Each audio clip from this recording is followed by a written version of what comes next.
नमस्कार दोस्तों। Modi ji finally America पहुंच गए हैं। वहां पर उनका स्वागत किया गया, हमारा डायस्पोरा पहुंचा। वो सारी तस्वीरें आपने देखी होंगी। लेकिन मुद्दे दो हैं जिसने हैरान कर दिया है कि मोदी जी अभी ट्रंप को मिले नहीं हैं। उससे पहले उन्होंने मीटिंग करी किससे? तुलसी गब्बार्ड से। ये उनकी इंटेलिजेंस की हेड बनी है। आज ही सुबह इनकी स्वेरिंग इन हुई है। उनसे मुलाकात करने के बाद वो अब तीन लोग और हैं जिनको मिलने वाले हैं। ये दो डिफरेंट पहलू हैं जिनका बहुत ही गहरा असर है भारत के फ्यूचर के ऊपर भी, और हमारा रिलेशनशिप विद अमेरिका वो किस डायरेक्शन में जा रहा है वो भी बताएगा। एक तो एनएसए है जो अमेरिका के मिस्टर वॉल्ट्स, उनको मिल रहे हैं। साथ में हमारा विवेका रामास्वामी और साथ में इलॉन मस्क। ये वो लोग हैं जिन्होंने बताया हमें कि केजरीवाल को कितने पैसे यूएस एड ने भेजे, राहुल गांधी को कितने पैसे दिए गए भारत में गंद फैलाने के लिए, और किस किस पत्रकार को पैसे मिले हैं, यूट्यूबर को कितने पैसे दिए गए यहां पर मोदी जी के खिलाफ काम करने के लिए, शाहीन बाग में कितने पैसे गए, खालिस्तानियों को कितने मिले। ये सारी बातें भी इन दो लोगों के पास पूरी इंफॉर्मेशन है और इनको मोदी जी मिलने वाले हैं। उसके बाद ट्रंप के साथ बैठकर तो सिर्फ डॉक्यूमेंट साइन ही करना है। अब आप दोनों के ऊपर, पहलू के ऊपर, क्योंकि पहलू इतने इंपॉर्टेंट है, इसके ऊपर बात करेंगे कि कौन सी बड़ी हरकत होने वाली है अगर मोदी जी वहां गए हैं और तुलसी गब्बार्ड को मिले हैं और एनएसए को मिल रहे हैं। What is this, what is going to happen in the near future? Manjari ji, जय सिया राम। जय सिया राम। आपके देखिए, एसी पहुंच गए, आपके एसी पहुंच गए हैं अमेरिका में, और आपकी जो जो जो आपकी शक्ल है, उसकी जो खुशी है वो बता रही है कि कुछ बड़ा धमाका करने वाले हैं इस पर मोदी जी। तो और भगवान को उल्टा मत करो। मोदी की मैं ऐसी हूँ, मोदी मेरे ऐसी नहीं है। उनको तो पता भी नहीं होगा कि चलिए, आई एग्जिस्ट। नहीं नहीं नहीं, उनको पता है। मुझे फोन करके बताते रहते हैं कि बजरी जी अच्छा काम कर रही है। आप प्लीज बताइए अभी कि अभी जो मोदी जी जो ये दो काम कर रहे हैं कि एनएसए को मिले हैं एंड साथ में तुलसी गबार्ड को मिले हैं, you feel that there is something big big which is on the writing on the wall? Yes, exactly. देखिए, यूएसए जो कर रहा था, अभी हमारे इलेक्शंस के समय 5,000 5,500 किलो हेरोइन मिली है और उसके साथ स्टारलाइट की डिवाइस मिली है। एलॉन मस्क ने उस समय डिस्क्लोज करने से मना कर दिया था। अभी हमको वो सारे डिस्क्लोजर चाहिए कि किसने भेजे थे, किस अकाउंट में आए, क्या आए। ड्रग्स का सोर्स और उनका सारा सब कुछ पता करना है। इसके अलावा आ, देखिए, सब लोग कहते हैं सीआईए एक जासूसी एजेंसी है। मैं कहती हूँ नहीं। सीआईए एक ऐसी एजेंसी है जो पहले कोई इंसर्जेंसी प्लान करती है, उसके बाद अपने आप को स्पाई एजेंसी बताने के लिए वो प्लान थोड़ा सा एक बार ढका छुपा, जैसे इंडिया पे एक अटैक होने वाला है, कहाँ होने वाला है, कब होने वाला है, हिजबुल मुजाहिदीन करेगा एक इंडिया पे अटैक। ये 2 सेंटेंस उसने बता दिए। अब आप गोल-गोल घूमते रहिए। जबकि उसने हिजबुल को फंड किया होगा, उसने हिजबुल को सारे वो सब दिया होगा, हथियार, लॉजिस्टिक दी होगी और भारत में बेस भी दिया होगा। तो ये काम सीआईए शुरू से करती रही है। तो ये सब जानने के लिए, और जो हमारे अपराधी हैं, उनके खिलाफ काफ़ी सारे सबूत इनके पास हैं। जैसे डेविड हेडले, उसको अमेरिका रिपैट्रिएट नहीं कर रहा है, लेकिन he was the mastermind end of the Mumbai blast. तो वो सारी चीज़ें उनको चाहिए। वो फाइलें, वो सारी चीज़ें, जो अभी तक आप डिस्क्लोज़ नहीं कर रहे, वो सब हमको जानना है। क्यों? क्योंकि वो नेटवर्क जिसने अभी उस समय इनकी सहायता की थी, वे पुलिस वाले भी थे, उसमें सब कोई थे। वो आज भी भारत में हैं और खुले घूम रहे हैं। और इस अटैक के तार बहुत ऊपर तक जाते हैं, तो सबके खिलाफ हमको सबूत चाहिए। टू सिक्योर इंडिया इंटरनली हमको ये सारी चीजें चाहिए, और इसीलिए सारी इंटेलिजेंस एजेंसी से और सारी सिक्योरिटी एजेंसी से हम मिल रहे हैं। प्लस एक और रीजन, विश्व के बहुत स्ट्रैटेजिकल चोक पॉइंट्स के ऊपर यूएस बैठा हुआ है अपनी आर्मी, नेवी, एयरफोर्स लेकर के। तो हमको वो सारी चीजें भी चाहिए कि वहां पर हमारा क्या रोल होगा, किस तरीके से हमको आगे मैनेज करना है, ट्रेड रूट्स वगैरह। तो हमको दोनों तरफ ये जानकारी चाहिए, इसलिए हम मिल रहे हैं। That is for Indian interest and Indian security interest, and to nab all the perpetrators of peace. जो जिस लोगों ने भी भारत की आंतरिक सुरक्षा को चोट पहुंचाई है उन सबको नैप करने के लिए हमको ये सारी जानकारी चाहिए, हम इसलिए उन लोगों से मिल रहे हैं। वॉल्स और तुलसी का बात इस केस में आते हैं। एलॉन मस्क और विवेक रामास्वामी, देखिए आपको मालूम है कि भारतीय जो राइट विंग था या नेशनलिस्ट था उसको सप्रेस भी किया है यूएसएआईडी ने। ऐसा नहीं है आपकी मेरी आवाज दबा दी गई है, मेरा फेसबुक अकाउंट अभी भी शैडो बैन चल रहा है। तो वो सारी चीजें आप कुछ शब्द नहीं यूज कर सकते थे, तो वो चीजें जो है अभी भी शैडो बैन है। ऐसा नहीं है कि हम लोग एक्स पे यूट्यूब पे अभी शैडो बैन नहीं है, क्योंकि उनके कंटेंट को प्रमोट किया जाता है, हमारे कंटेंट को सप्रेस किया जाता है। अगर किसी को मालूम है तो उसको मिलेगा, और नहीं मालूम है तो उसके पास ऑप्शंस में आएगा ही नहीं। जो एक एआई सजेस्ट करता है वो नहीं सजेशन आएगा।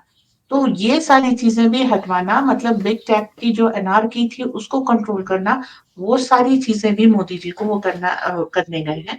और सुंदर पिचाई से भी मिल चुके हैं, एलॉन मस्क से भी मिल चुके हैं, और ये सारी चीजें हैंडल करेंगे, ताकि जो राष्ट्रवाद है जिसको सप्रेस किया जा रहा है, अब उस राष्ट्रवाद को एक लेवल प्लेइंग फील्ड तो एटलीस्ट दिया जाए। हम नहीं कह रहे आप सपोर्ट करो, पर उसके ऊपर वो सप्रेशन हटा लो, ताकि हमको लेवल प्लेइंग फील्ड मिल जाए, हम इक्वल अपॉर्चुनिटी से खेल सके। उसके बाद हम जो भी may the better one wins वाली कंडीशन है। तो ये यहाँ पर ये सारी चीजें हो चुकी हैं ऑलरेडी।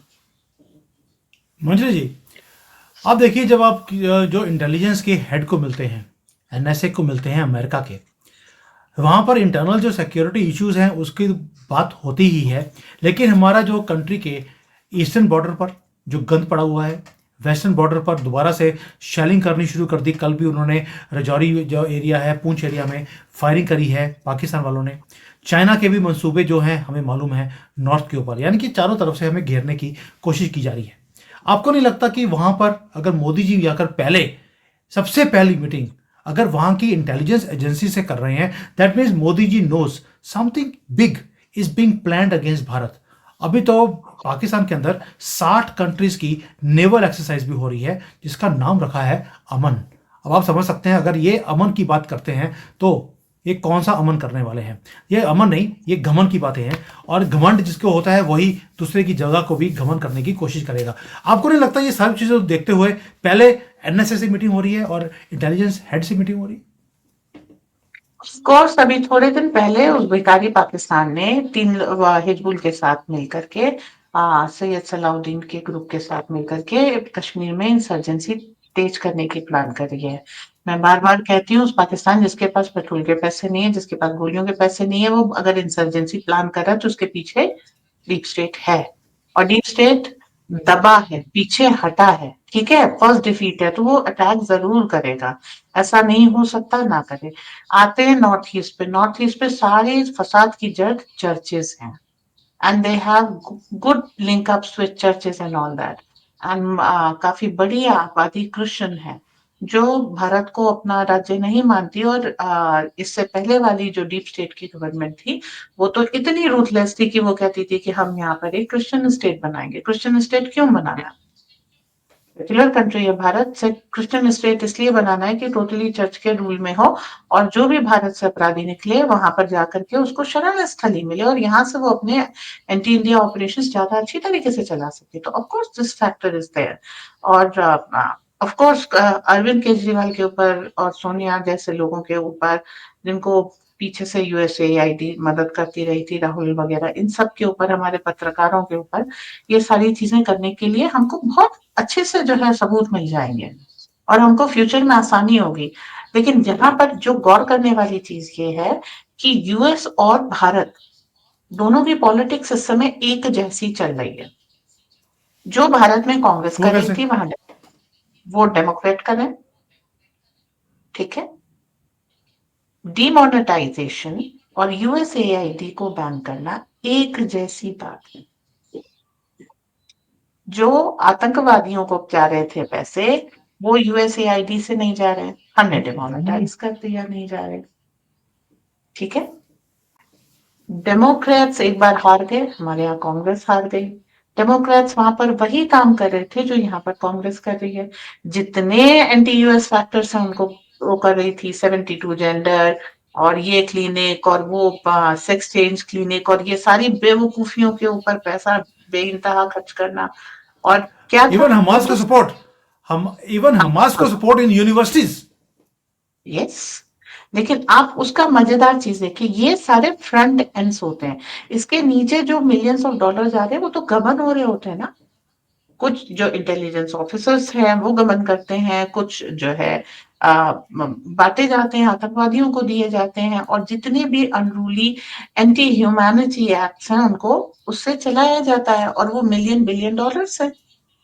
तो ये सारी चीजें वो कर रहे थे, जैसे यहाँ पर कांग्रेस घोटाले कर रही थी वहां पे डेमोक्रेट्स घोटाले कर रहे थे।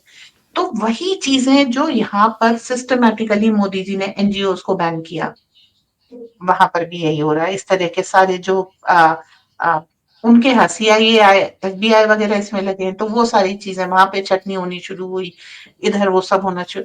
तो जो चीज भारत में हुई है, अब जहां भी डाल रहे हैं वहां पे मिलियन बिलियन का घोटाला निकल रहा है। हमारे यहाँ तो फिर भी थोड़ी शर्मदार थे पत्रकार, कम से कम इस चीज को छापा। तो वहां के तो पूरे बेशरम हैं, उन्होंने कहीं मेंशन ही नहीं किया कि ये सब घोटाले हो रहे हैं। तो यूएस की हालत कुछ केसेस में भारत से बुरी थी। अब वहां पर मोदीनॉमिक्स चलेगी।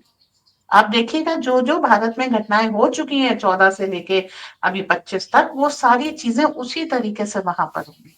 कि वहां के भी जजेस कॉम्प्रोमाइज हैं, वहां की जेलों से भी रैकेट्स चलते हैं, वहां पर भी वही सारी चीजें होती है। देखिए कहते हैं ना कि जब कोई शुरुआत करता अपराध की तो अपने घर में भी अपराध करता है। तो वो चीज जो है यूएसएआईडी ने वहां पर भी की है, वहां पर भी अंतिफा, ब्लैक लाइव मैटर, ये सारी बेवकूफियां वहां पर भी चली हैं। 72 तरह के जेंडर्स और ये सारी चीजें, और ये कवर है पूरे जनरेशन को बिगाड़ने का प्लान। जैसे यहाँ उन्होंने एजुकेशन का सत्यानाश किया, वहां पर भी उन लोगों ने एजुकेशन का सत्यानाश किया। यहाँ पर नेवी हम्म। हमारी आर्मी में ट्रांसजेंडर्स नहीं बढ़ पाए, लेकिन वहां तो भर भी दिए। यहाँ पर जो है लोगों के दिमाग थोड़े ठीक है, उन्होंने मेल्स को जो फील कर रहा है कि वो फीमेल है उसे फीमेल स्पोर्ट में नहीं जाने दिया, पर वहां तो भेज दिया, ओलंपिक्स तक में सही भेज बात है। दिया। तो वो सारे मतलब वो हमसे बेवकूफी में 10 हाथ आगे, बस इतना कहना चाहूंगी। तो वो ये सारी बेवकूफियां सुपरफिशियल थी, इसके अंदर ये इसके गार्ड में जो अंदर घपले घोटाले हो रहे थे, मोदी जी उनको भी वहां पर खत्म कराएंगे। US will find follow the lead of India, that is what they are going to do. और उसके लिए हमें भी सिक्योरिटी एजेंसीज को मजबूत करके उनको अपने हाथ में लेने की पहले जरूरत पड़ी थी, और वो भी वहां पर वही कर रहे हैं, सिक्योरिटी एजेंसीज को मजबूत करके उसको अपने हाथ में ले रहे हैं। क्यों? क्योंकि ये यूएसएआईडी वहां पर इंटरनल अटैक्स कराएगी, ये लिख के रख लीजिए। ट्रम्प ने फटाफटा करके सब बंद किया है तो उनको एक फ्री रीन मिल जाएगी, ऐसा कुछ नहीं है। ये जो यहाँ पर कर चुके हैं वो सारी चीजें वहां पर होंगी। पर वहां पर एक चीज अच्छी है, वहां अदालत में जाकर के अगर आप झूठ बोलते हैं तो परजू हो जाते हैं, और परजरी की सजा बहुत अच्छी है वहां पर। तो वहां पर अदालतों में झूठ नहीं बोल सकते, यहाँ अदालतों में झूठ बोल करके निकल लेते, तो वहां निपटारा थोड़ा जल्दी होगा। बस वहां झूठ बोलना पाप है, यहाँ पर इट्स वे ऑफ लाइफ। जी। हाँ, this is way of life. यहाँ पे तो जजेस नहीं छोड़ते झूठ बोलना, तो नीचे वाले से क्या आपने मांगना है। बट मनसा जी, जैसे वहाँ पर विवेक रामास्वामी हैं, चलो अभी तो वो ये इन्वेस्टिगेशन की टीम के मेंबर नहीं है, उन्हें कोई बड़ा रोल दिया जा रहा है, लेकिन जैसे इलॉन मस्क को और उनकी टीम को मिलने वाले हैं, आपको लगता है कि ऐसी कोई पॉसिबिलिटी है कि जहाँ जहाँ पे जो हमारे देश में जो बिकाऊ लोग हैं, पॉलिटिशियंस हों या पत्रकार हों, जिन जिनको पैसे मिले थे भारत के खिलाफ काम करने के लिए, क्या वो लिस्ट भी मोदी जी को मिल सकती है?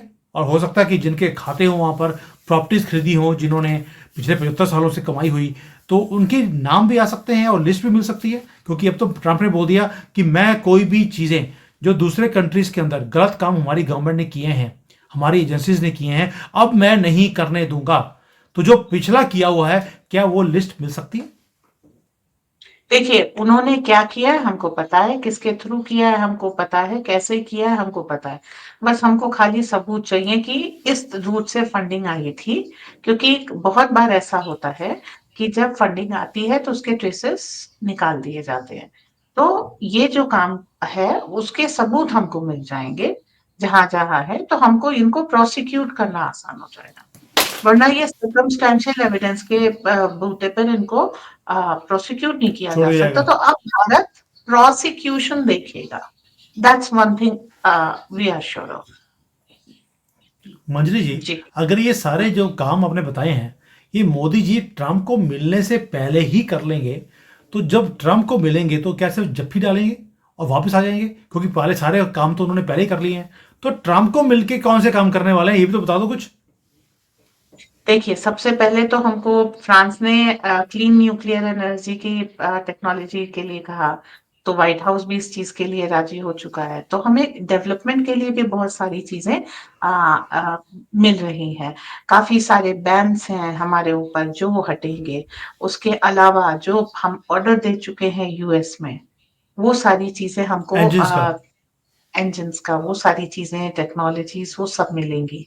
अच्छा देखिए, वहाँ पर भी इस समय बम धमाके चल रहे हैं। उनका एक यूएस नेवी का EA-18G ग्रोलर वो क्रैश हो गया है सैंटियागो बे में। क्रू उसकी सेफ है, तो वहां पर भी कुछ कुछ चल रहा है। वहाँ प्लेन क्रैशेस हो रहे हैं, तो चीजें वहां पर भी बिल्कुल ठीक नहीं है। तो बहुत सारी स्ट्रेटेजीज होती हैं जिसको आप सामने बैठ करके डिवाइस करते हैं, और उसके उसका कोई मसौदा, कोई वो होता है ना टू पार्टी, वो सारी चीजें नहीं तैयार होती। They are one to one, word to word. तो वो सारी चीजें होंगी, क्योंकि आप लोग ये सोचते हैं कि 4 साल जब ट्रम्प प्रेसिडेंट नहीं थे तो वो शांति से बैठे होंगे, नहीं। ये दोस्ती वो थी जो पिछली ट्रम्प की प्रेसिडेंसी से पहले शुरू हुई, और जब ट्रम्प स्ट्रगल कर रहे थे 4 साल, तो इस बीच में बहुत सारे इन्वेस्टिगेशन और सब काम हुए हैं। इसीलिए डीप हम्म। स्टेट अपने एक्स प्रेसिडेंट के ऊपर कॉन्टिन्यूअसली अटैक कर रहा था। ट्रम्प के ऊपर जाने कितने केसेस लगे इस बीच में। तो ये सारी चीजें होंगी सो दैट अब की जो गवर्नमेंट है वो मजबूत हो। अभी ठीक है, गाजा का सॉल्यूशन निकल रहा है, अभी यूक्रेन का सॉल्यूशन निकलना बाकी है। अभी बांग्लादेश का सॉल्यूशन निकलना बाकी है। तो हम जितनी ज्यादा कोशिश करेंगे कि हम अपने जो एरियाज हैं इनको सिक्योर करें। और ठीक है, वो जो टेक्नोलॉजी ट्रांसफर और ये सब है, फिर वीजास की बात होगी। वीजा की बात होनी बहुत जरूरी है, क्योंकि अभी डिपोर्टेशन चल रहा है। हम अपने इलीगल्स लेंगे, क्यों? क्योंकि हमको इलीगल अपने देश से निकालने हैं। अगर हम वहां से नहीं लेंगे तो हम अपने यहाँ से नहीं निकाल पाएंगे। हमको वहां से कुछ हजार लेने हैं और हमें यहाँ से कुछ करोड़ निकालने हैं। तो जो हम ले रहे हैं वो तो मिनिमल है, ठीक है। और फिर से राहुल गांधी रोल हैं कि क्या कहते हैं, अ, चेन में डाला, पानी नहीं दिया। अरे भाई, चीफ गेस्ट थोड़े थे, बारात में थोड़े गए थे कि दूध पूछते रात को सोने से पहले। फिर सबसे बड़ा मंजरी जी, एक, हाँ, जो लोग पंजाब में वापस आए हैं, वो गर्व से लिख रहे हैं अपनी गाड़ी के ऊपर, डिपोर्टेड फ्रॉम अमेरिका। हम बहुत बड़े एक जहाज में बैठकर आए हैं, वो अपनी गाड़ी पे लिखा है उन्होंने, डिपोर्टेड फ्रॉम अमेरिका। मतलब कि इतना बड़ा टैग मिला है उनको। यार राहुल गांधी बोल रहे हैं ये तो बड़ा गलत हुआ। वो पंजाब वाले लोगों से पूछ के देखो भाई, वो खुश हो रहे हैं कि हमें डिपोर्ट किया गया है। We are one of the rarest जिनको डिपोर्ट हुआ है, और इतना बड़ा प्लेन हमें छोड़ने आया। देखिए आप, और राहुल गांधी उसके लिए रो रहे हैं। ये बेशर्मी की नई हाइट है, और इसके ऊपर हंसने के अलावा कुछ नहीं किया। इम्पोर्टेड प्रॉब्लम है। वो है ना, डेथ अपियर्ड बट फेल, वही वाली कंडीशन है रिपोर्ट पर। But let's come to serious topic. अभी हमारे पड़ोस में जो सबसे बड़ा बर्निंग पॉइंट है वो है इंडो पैसिफिक। उसे साउथ चाइना सी ना कह करके यूएस अब इंडो पैसिफिक कह रहा है। मतलब भारत की उस एरिया में बढ़ती हुई स्ट्रेंथ है, और आपका एरिया भी वहां पर फास्ट होता जा रहा है। तो इंडो पैसिफिक अगर हम अपने हाथ में ले लेते हैं, तो हम चाइना को बहुत अच्छी तरीके से कंट्रोल कर लेंगे। और बाकी के जितने देश हैं इंडो पैसिफिक में, वो तो हमारे साथ वैसे ही आना चाहते हैं। From Japan to hmm. Laos, Cambodia, Indonesia, Australia, सारे आना चाहते हैं। तो हम ये ईस्टर्न विंग अपने हिंद महासागर का कंट्रोल कर लेंगे, south eastern wing. Western side पे ट्रम्प बाबा बैठे ही हुए, वो वहां पर किसी और को घुसने नहीं देंगे। चाहे बेंगाजी से जाइए, चाहे सुएज कैनाल से जाइए, वहां पे आपको टोल टैक्स देना पड़ेगा। वहां पर ट्रम्प बैठा है। लेकिन एक चीज और जानने वाली है, thanks to you Houthis and Yemen, red sea में जो पहुंच इंडियन आर्मी की होगी, so we can negotiate this. क्योंकि स्वेज कैनाल का क्रॉस कर लो, उसके बाद आना तो आपको रेड सी में है, जहां पे इंडियन आर्मी की चलती है। So let's negotiate is the word. तो सारी चीजें जो हम्म। है धीरे-धीरे करना है। अच्छा, इसके अलावा जो लोग नहीं देखते, वो एक बहुत बड़ा पॉइंट है, जो जिब्राल्टर के पास का स्ट्रेट है, रॉक ऑफ जिब्राल्टर है, उसके पास का जो स्ट्रेट है, जो मेडिटेरेनियन का एक हिसाब से कहिए वेस्ट से एंट्री पॉइंट है, वेस्टर्न पॉइंट है। वहां पर एक तरफ आपकी एयरफोर्स है और दूसरी तरफ आपका सोलर पॉइंट, काफी हद तक वहां पर आपकी पकड़ है। तो प्रेजेंस है। अगर हाँ, तो एंट्री एग्जिट अगर आपने ले लिया, तो मेडिटेरेनियन आपका हो गया। स्वेज कनाल का टैक्स दे दीजिएगा, रेड सी का टैक्स ले लीजिएगा। ठीक है, डिप्लोमेसी अभी यही जियो चलेगी। पॉलिटिक्स यही जियो पॉलिटिक्स की जो गेम्स हैं, क्यों हम इतने पोर्ट्स ले रहे हैं, क्यों इतने एयरपोर्ट्स हम दुनिया भर में बनाते जा रहे हैं, ये लोगों को अभी समझ नहीं आ रहा। लोगों को लगता है कि हम अपने देश में तरक्की कर सकते हैं, हमें क्या ज़रूरत पड़ी है कि बिजली दे दिया बांग्लादेश को, पोर्ट बना दिया, या कोई और प्रोजेक्ट्स कर लिए श्रीलंका में जाकर, ज़रूरत क्या पड़ी है ईरान में जाकर चाबहार पोर्ट लेने की, क्या ज़रूरत पड़ी है कि हम ग्रीस में जाके काम कर रहे हैं, इसराइल में कर रहे हैं। ये अब समझ आ रहा है कि ये चोक पॉइंट्स हैं जो लोगों को समझने चाहिए कि हम अपने जो जिसको बोलते हैं कि नेगोशिएटिंग जो टूल्स हैं, जो चिप्स हैं, वो हम अपने हाथ में इंक्रीज कर रहे हैं, ताकि जब जुए के टेबल पे बैठें तो अपने सामने कुछ स्टेक्स तो होने चाहिए, कुछ चिप्स तो होने चाहिए, ताकि हम खेल सकें। मंजरी जी, आखिरी सवाल जो बहुत लोग पूछते हैं, क्या Modi ji last time Trump को मिलने के बाद आए थे, हफ्ते भर में हमने 370 खत्म कर दिया, इस बार क्या खत्म करने वाले हैं? ठीक है, हम ये बात पहले भी कह चुके हैं, पाकिस्तान ने उधर अपनी गन्स पॉइंट कर दी है, मतलब वो टेबल पे है। मोदी जी ने नहीं बताया हमको, तो ये बात पाकिस्तान ने बताई। तुमने वहां पर छुरा तेज किया, मतलब तुम्हें वहां पे डर है, और तुम्हें वहां पे डर है मतलब वो हम्म। चीज टेबल पे है। देखिए, पीओके हमको इसलिए लेना है क्योंकि उसके बाद Pakistan will be a land locked country. ठीक है। अच्छा, कुछ लोग कहते हैं वहान कॉरिडोर के पास चाइना का बहुत बड़ा इन्वेस्टमेंट है। हाँ है, लेकिन अब काफी हद तक चीन और भारत एक पाले में है। पूरे दोस्त और पूरे दुश्मन नहीं है। कई पॉइंट्स ऐसे हैं जहां पर हम नॉन कमिटल हैं अपनी दुश्मनी को लेके, मतलब उसको ठंडे बस्ते में डाल दिया है। सो वहान कॉरिडोर में चाइना एक्सिस्ट कर ले, और गिलगित बटालिस्तान चित्राल वगैरह हम एक्सिस्ट कर लेते हैं। हम यहाँ भी पड़ोसी हैं, हम वहां भी पड़ोसी रहेंगे। पर धीरे धीरे चूंकि भारत की विश्वसनीयता ज्यादा है, तो हमें बढ़त मिलती जाएगी। हर चीज की स्टार्ट जीरो से हो, तो हम पॉइंट जीरो पे चाइना के साथ आएंगे और उन कॉरिडोर्स में हमारी स्टार्ट हमको मिल जाएगी। जी। मंजरी जी, इट लुक्स वेरी इजी। मैंने वैसे सिंपल फॉर्मूला ट्रंप ने दे दिया। जैसे उसने बोल दिया कि जो युद्ध हो गया हो गया, जो ज़मीन उसने रशिया ने ले ली है, अब युद्ध को बंद कीजिए ताकि लोग मरने बंद हों। कई बार मेरे भी यहाँ पर कॉन्फ्रेंसेज होती है, मैंने भी बड़ी बार बोला है, और तुसी ताइवान ले जाओ, असी पाकिस्तान ले जाएंगे, तुसी भी खुश असी भी खुश। तो बड़ा ही विद विद फॉर्मूला है। आपने जैसे बोल दिया कि भी गिलगिट का एरिया है, पीओके है, हम ले लेंगे तो पाकिस्तान जो है लैंडलॉक हो जाएगा। मैंने भी फॉर्मूला दिया था कि चाइना को भी तकलीफ नहीं होनी चाहिए अगर हम उसकी सपोर्ट कर देते हैं, और ताइवान ले जाएगा, साढ़े का फर्क पड़ने वाला है। तो ये चीज़ें हैं, कई बार जैसे ट्रंप अभी बोल रहा है जो हुआ हुआ, मिट्टी पाओ, आगे चलो। तो हमें भी कुछ ऐसे ही काम करना चाहिए कि ट्रंप को मिलके, और पीओके हमने ले लिया, आगे चलो, अब मिट्टी पाओ। तो देखते हैं इस बार मोदी जी क्या करने वाले हैं, क्योंकि मोदी जी ज़्यादा देर इंतजार नहीं करते हैं। ट्रंप को मिलने के हफ्ते 10 दिन में ही वो कोई ना कोई बड़ा काम करते हैं, और इसीलिए जो बड़े बड़े जो लोग हैं, जो उसको हम इकोनॉमिस्ट बोलते हैं, उन्होंने बोलना शुरू कर दिया कि अब भारत के अंदर स्टॉक मार्केट और नीचे गिरने वाली है, यानी कि there is something big which is going to happen against our country. और इसी के लिए तैयारी के लिए मैं ये वीडियोस भी बना रहा हूँ। मैंने पहले भी वीडियो बनाया था, लास्ट अगस्त से बोलता जा रहा हूँ कि हमारी स्टॉक मार्केट खतरे में है, इसको नीचे गिरवाने के लिए बहुत ताकतें लगी हुई हैं और ये गिरती जाएगी। और इसके पहले भी मैंने जनवरी 2025 में भी वीडियो बनाया था कि फरवरी बहुत ही क्रुशियल एक मंथ है जहां पर हमारी स्टॉक मार्केट के ऊपर अटैक किया जाएगा, and it is going to fall down even further.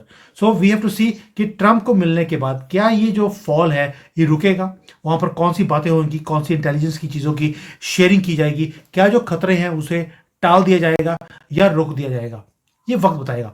But something big is going to happen. अभी तो वहां पर मीटिंग शुरू होनी है। As soon as it happens, Manjari ji मैं आपको रिक्वेस्ट करूंगा, please come and we can have more analysis on Trump and Modi जीज मीटिंग। एंड आपको तो सबसे पहले पता लगता है कि मोदी जी क्या करने वाले हैं, तो आपका तो आना बनता ही है। तब तक के लिए जय सिया राम। जय श्री राम।